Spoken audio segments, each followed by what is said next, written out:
नोखा प्रखंड मुख्यालय स्थित ई किसान भवन में मोटे अनाज को लेकर के एक दिवसीय प्रशिक्षण दिया गया, जहाँ पर कि नोखा प्रखंड के प्रखंड कृषि तकनीकी प्रबंधक श्रीकांत कुमार और कृषि विशेषज्ञ अशोक कुमार और राजू कुमार के द्वारा किसानों को बताया गया कि किस तरीके से मोटे अनाज खान पान में शामिल करें। मोटे अनाज के बारे में विस्तृत रूप से जानकारी दी गई और इस विषय पर कार्यशाला का आयोजन किया गया, जहां पर कि उपस्थित महिला किसानों को कई बातों की जानकारी दी गई। कृषि विशेषज्ञ और अशोक कुमार और उसके अलावा राजू कुमार सिंह द्वारा प्रशिक्षित किया गया। शुक्रवार को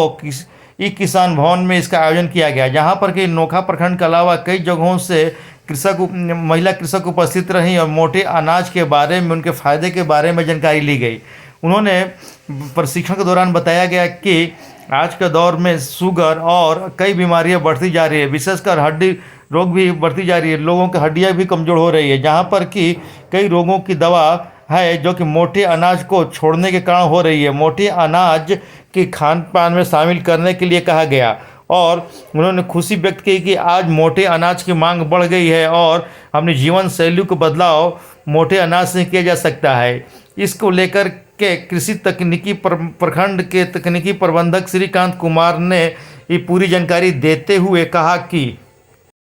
ये कृषक प्रशिक्षण के तहत आज दिनांक 15 मार्च 2024 को प्रखंड नोखा के ई किसान भवन में मोटे अनाज पर किसानों को प्रशिक्षण दिया जा रहा है। मोटे अनाज की खेती क्यों करनी है, लोग इनके क्या फ़ायदे हैं, उसकी जानकारी के लिए हमने आज ये एक दिवसीय प्रशिक्षण का कार्यक्रम रखा है। तो जिसके तहत मोटा अनाज, देखिए कि मोटा अनाज जो है कि किस तरह से अभी जो मोटापा है या बहुत तरह की जो बीमारियां हैं, तो उसमें किस तरह से इसको फ़ायदा पहुंचा सकता है, इसको ध्यान में रखते हुए ये प्रशिक्षण का आयोजित किया जा रहा है कि लोग जो अभी ज़्यादा बीमार पड़ रहे हैं, उसमें शुगर की मात्रा ज़्यादा बढ़ रही है, प्रोटीन अभी फैट की मात्रा ज़्यादा बढ़ रही है, जिसके कारण उनको असमय हार्ट अटैक या अलग अलग तरह की बीमारियों से, परेशानियों से उनको जूझना पड़ रहा है। तो लेकिन ये सारे मोटे अनाज यदि कोई आदमी खाते हैं तो वो सुपाच्य भी हैं और उसमें अपना बढ़िया से जो भी न्यूट्रिशियस चीज़ है, मिनरल्स है, प्रोटीन है, फॉस्फोरस है, आयरन है, जिसकी प्रचुर मात्रा पाई जाती है, जिसके कारण आदमी क्या होता है कि वो स्वस्थ होता है। तो मोटे अनाज जो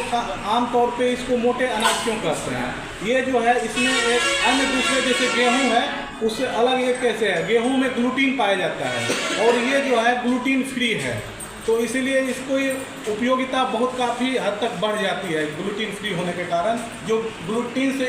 एलर्जी, बहुत व्यक्तियों को ऐसा है जिनको ग्लूटीन से एलर्जी होता है, लेकिन ये मोटे अनाज में इस तरह की कोई बात नहीं होती। मोटे अनाज में दो भागों में इनको बांटा गया है मोटे अनाज को। एक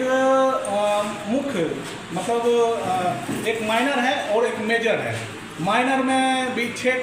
हैं और मुख्य में 3 हैं। तीन में मक्का, ज्वार, बाजरा और मड़वा, ये 3 मेजर मिलेट्स हैं, मुख्य मिलेट्स, और बाकी 6 जो है इसके अतिरिक्त चीना, कोदो, मड़वा, सामा, ये रागी, ये सब माइनर मिलेट्स हैं। नाम सर अपन? श्रीकांत, प्रखंड तकनीकी प्रबंधक नोखा।